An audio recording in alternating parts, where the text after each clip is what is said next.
ছেলে আমি নয়। হ্যাঁ, খাও না, খাও খাও সব কি গো, আমার তো হাতের কাজ শেষ হয়েছে, খেতে দেবে না? ও বাবা, আমাকে ছেড়ে তুমি একা একা গিলতে বসে গেছো? খুব ভালো। খাবো না তো কি করবো? তুমি সারাদিন ধরে কাজ করছো। হ্যাঁ, তোমার কাজের শেষ নেই। যাও কাজ করো, আমাকে খেতে দাও শান্তি পাবে। সরো এখান থেকে, সরে যাও। আরে সরো সরো মানে তুমি কি বলতে চাইছো? আমার আমার এই কাজটা কি আমার বাপের দায় ঠেকেছে নাকি? এটা এটা তো ঘর বাড়ির আমাদের সুবিধার জন্য কাজটা করছি। হ্যাঁ, বুঝলাম কাজটা আমাদের। তোমাকে খাওয়ার জন্য সব সময় আমাকে বলতে হবে, অত আমি পারবো না। আমি তোমার বাবারটা খাচ্ছি না।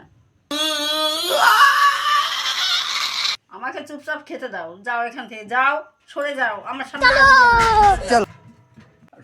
সবসময় তুমি আমার বাম্মা তুলে কথা বলো কেন গো?